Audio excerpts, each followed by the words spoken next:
Okay, today is a very special occasion for the South Australia Police. Never before in our history have we held a graduation ceremony that has been separated from the act of the officers being sworn in, and never before have we had a ceremony that's been away from a police establishment.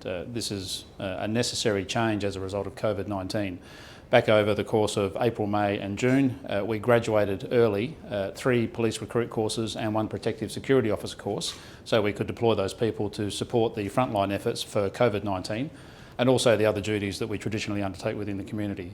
Today was an opportunity for us to bring the family and friends and colleagues of these new members of the South Australia Police together to celebrate their accomplishment, and it was a very important occasion in our calendar, and I think an important occasion for the South Australian community. Questions, please. Commissioner, why here down at Fort Largs that social distancing could have taken place?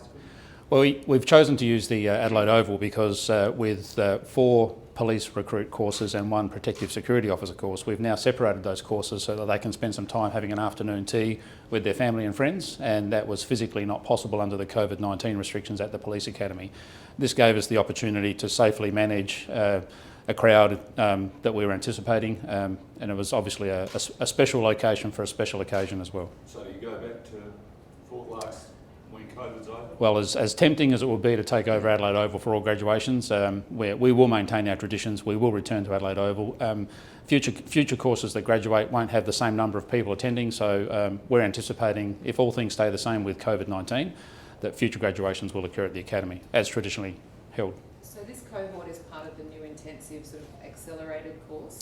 No, the ones that we are acknowledging today were part of our pre-planned recruitment process. The commitment to increase the number of police officers by 54 and the number of protective security officers as well is a new undertaking that has occurred since these officers graduated. And how is recruitment going in that sense? We are receiving significant numbers of applications, but this is a great opportunity for anybody who's thinking about a career in policing to make contact. Go to our website and come see us. We're certainly willing to take on more applicants. It is a fantastic career opportunity, and it is a great time to be thinking about this because we are looking for new people to come through our recruiting process. You did mention during your speech the different jobs that police are having to do at the moment, certain things that they've never had to do before. Was that sort of, I guess, has that become part of the training? Has any of that become part of the training? The training we provide our police officers during the academy phase and also for our protective security officers is a general training approach. They get specific instruction based on the duties they're allocated once they've graduated, and COVID-19 is no different. If they're deployed to border checkpoints, we give them intensive training in relation to their duties and responsibilities, whether they be sent to the airport or go to compliance checking teams. We give them the input they need so they can do those jobs as they would with any other special duty they may be allocated. Commissioner, just on another matter, have the red light cameras across Adelaide, have they been tested? Are they operational? There's an ongoing testing operation where we are using police vehicles to test the red light cameras by doing run-throughs in a safe and effective manner, and that will be an ongoing process until we have a resolution to the issue that was identified through the Supreme Court process. The cameras that have been tested, are they now handing out fines again? My understanding is the fines will be issued effective from when the cameras are tested. So once we've done the run-through and we've validated the accuracy in accordance with the Supreme Court judgment, then those fines will be issued. Commissioner, a lot of people are starting to make their Christmas plans. Could you just touch on what that might look like for people in terms of restrictions? Well, we appreciate everyone's desire to be able to travel freely across Australia, visit family and friends, and have family members come to South Australia for Christmas. We'll be looking at the performance of Victoria, particularly in relation to how they're managing COVID-19. We're hopeful that what we're seeing now is the continuing trend in Victoria, which will give us the ability to make some decisions about relaxing our border restrictions, which means South Australians travelling to Victoria will be able to return home without quarantining, and Victorians who wish to visit South Australia will be able to do so. What that looks like going forward, we'll just have to wait and see. We're all very hopeful that Victoria continue doing as well as they are currently doing, so we can make those decisions and provide some relief to the community. Commissioner, just on the TDU coming up, and I know you're quite fanatic yourself, but Events SA has said that part of the exemption process, if it goes ahead, are police escorts for riders during specialised training sessions. Number one, have you been approached to provide escorts?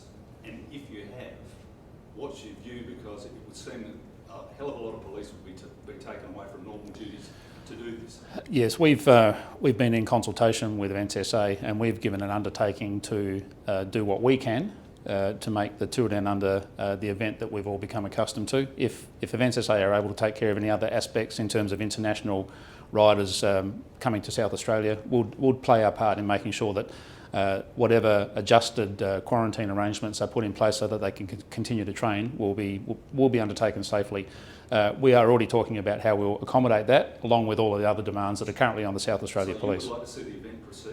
I think it's a great event for South Australia. It's one that so many South Australians, whether they are interested in cycling or not, really enjoy, and we'll be doing our part to ensure that it can happen as effectively as possible, but it's certainly a decision that's not in our hands. Would you agree it does, it is a drain on resources that are already stretched to the limit? It certainly is another commitment, but I think one thing we've demonstrated over the course of COVID-19 and historically is that we are quite an agile organisation, and we have the ability to adjust our priorities and divert resources to where we think we get the greatest benefit. We have some plans in place, which I simply can't elaborate on now, that if the Tour Down Under occurs as it traditionally does, we're confident that we can probably meet that sort of ongoing commitment for the duration of the quarantine period, that those riders will have to be treated differently. Commissioner, Just on the from one exemption. event to another, the first test has been awarded to the Adelaide Oval. Obviously that's quite a distance away, but is it reasonable to suggest that we could see a greater crowd, or perhaps a much greater crowd than the 27,000 that we saw allowed here for some of the football finals? It's probably not fair for me to speculate on what crowd numbers might look like. The current arrangements under the directions allow for about a 50% capacity of large venues. The issue here is what the new normal looks like for the foreseeable future, until we know that COVID-19 is no longer a threat to our community. That may mean that capacity in venues, whether they be large venues like the Adelaide Oval or licensed premises, may still be capped at 1 person per 2 square metres, which is essentially 50% of capacity. We'll have to see what it looks like as we get closer to those major events. And Just on the hotel quarantine process, we have spoken to a family who are quite upset. They received an exemption on compassionate grounds. They have a relative who's dying in the Royal Adelaide Hospital. They feel as though since they arrived they've been given contradictory advice, whether it's you need to wear PPE outside of on your way to the hospital, or you don't, or you can drive yourself, oh no you can't, oh yes you can, all of you can go to the hospital, no only one of you can go to the hospital. The rules to them seem to be ever changing and are really just adding to their trauma. What's your response to that? I don't know the specifics of the family you're talking about, but we are endeavouring to provide a high level of consistency for people who are dramatically affected by these restrictions, particularly those people who are required to go into hotel quarantine. I can say with some confidence that if you are in hotel quarantine, you are not permitted to travel unaccompanied outside of the hotel. The PPE requirements and other restrictions that relate to how people behave in a hospital or hotel situation really is the domain of health, and we work as much as we can to support health and collaborate with health, so there is a level of consistency. We are relying on individuals as parts of multi-agency teams to make decisions and deal with individual families. So there may be some level of disparity in terms of some of the information people receive, but the effort is to maintain a consistent approach and treat everybody equally and fairly. They Final say question, some- please. they Final say question. some of Sorry, their I've got- officers have admitted that they're confused about the rules, and that the communication between SAPO and SA Health is somewhat lacking, and these are the individual officers out there monitoring hotel quarantine. Well, I haven't heard that from my officers, but I can say that we work incredibly closely with SA Health. We have multi-levels of ongoing collaboration, meetings, strategic discussions, operational activities, exemption processes, where we are working side by side with health, and I have to say I'm quite impressed with the level of collaboration between two agencies that traditionally don't often work together so closely. Commissioner, there's a case ongoing at the moment, unfortunately, where I believe there was a crash and involved a paramedic, and obviously without going into the details of that case, how difficult has it been, or how difficult is it for police involved, given the circumstances and just given how close the police are with regards to this being another emergency services person that's involved? I think I'm aware of the circumstances you're talking about, but we have an obligation to enforce the law and to investigate alleged breaches of the law. So it doesn't matter whether the person we're investigating wears our uniform, another emergency services uniform, or as a member of the public. Our obligation doesn't change, and our obligation to act ethically and equitably exists for every matter we investigate. Commissioner, are people currently allowed into South Australia if they have come from a New South Wales COVID hotspot? We don't apply the hotspot methodology in South Australia. People from New South Wales and ACT are permitted to enter South Australia without having to quarantine. But are you advising them to self-isolate at this stage? They receive different pieces of advice based on the level of risk they may have been exposed to, and it's a strongly encouraged message as opposed to a mandated set of activities that they must comply with. The challenge for us is when we open up to another state under the COVID-19 restrictions, we are applying a whole of state approach. Some of the messages are consistent regardless of whether you've come from what might be deemed to be a hotspot in another location or not.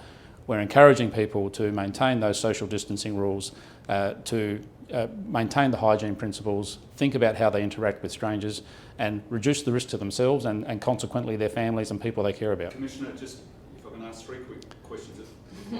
Hopefully they have one answer. Okay, yeah, they can be really quick, 8 seconds if you can do it for each one. First of all, your advice to trick or treat families and social distancing, and is that a problem? Number 2, the nasty incident out at the ambulance centre where someone presented with stab wounds. And number 3, there was a gross act of indecency at Stirling Cemetery, as I understand. Okay, so 3 different answers.